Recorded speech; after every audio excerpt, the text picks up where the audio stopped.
മട്ടാഞ്ചേരിയിലെ കറുത്ത നിഴൽ കാപ്പരി മുത്തപ്പന്റെ നിഗൂഢത.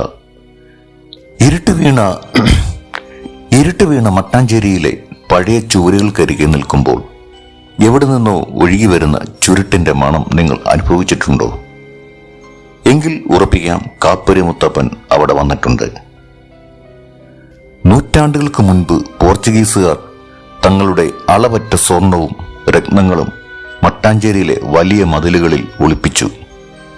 പക്ഷേ ആ നിധിക്ക് കാവു നിൽക്കാൻ വിശ്വസ്തരായ മനുഷ്യരെ അവർക്ക് വേണമായിരുന്നു. അതുകൊണ്ട് തങ്ങളുടെ ഏറ്റവും കരുത്തരായ ആഫ്രിക്കൻ അടിമകളെ അവർ തിരഞ്ഞെടുത്തു. നിധി കുഴിച്ചിട്ട അതേ കുഴിയിൽ വെച്ച് അവർ അടിമകളുടെ കഴുത്തറുത്ത് അവരെ ജീവനോടെയോ അല്ലാതെയോ അവിടെ തന്നെ കുഴിച്ചുമൂടി എന്നാണ് പറയപ്പെടുന്നത്.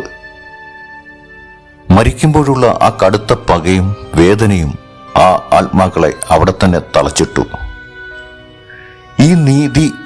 ഈ നിധി എടുക്കാൻ വരുന്നവനെ കൊന്നോളൂ എന്ന പോർച്ചുഗീസുകാരുടെ ശാപവാക്കുകൾ ഏറ്റുവാങ്ങിയ ആ ആത്മാക്കളാണ് പിന്നീട് കാപ്പിരികളായി മാറിയത്. എന്നും മട്ടാഞ്ചേരിയിലെയും ഫോർട്ട് കൊച്ചിയിലെയും ചില പഴയ പറമ്പുകളിൽ അർദ്ധരാത്രികളിൽ ആരെങ്കിലും മണ്ണുമാന്താൻ ശ്രമിച്ചാൽ ഭീകരമായ ശബ്ദങ്ങളോ തടസ്സങ്ങളോ ഉണ്ടാക്കുമെന്ന് പഴമക്കാർ പറയപ്പെടുന്നു. ഒരു അദൃശ്യ സൗഹൃദം മട്ടാഞ്ചേരിയിലെ ചില പ്രത്യേക ഇടങ്ങളിൽ, ഉദാഹരണത്തിന് മംഗളോദയം വളപ്പ്, ഇന്നും ഒരു ചെറിയ തറ കാണാം. അവിടെ വിഗ്രഹങ്ങളില്ല, പകരം ഒരു വിളക്ക് മാത്രം. സന്ധ്യ കഴിഞ്ഞാൽ അവിടെ ചുരുട്ടും കള്ളും സമർപ്പിക്കും. അല്പം കഴിഞ്ഞു നോക്കിയാൽ ചുരുട്ട് തന്നെ കത്തി അമരുന്നത് കാണാം.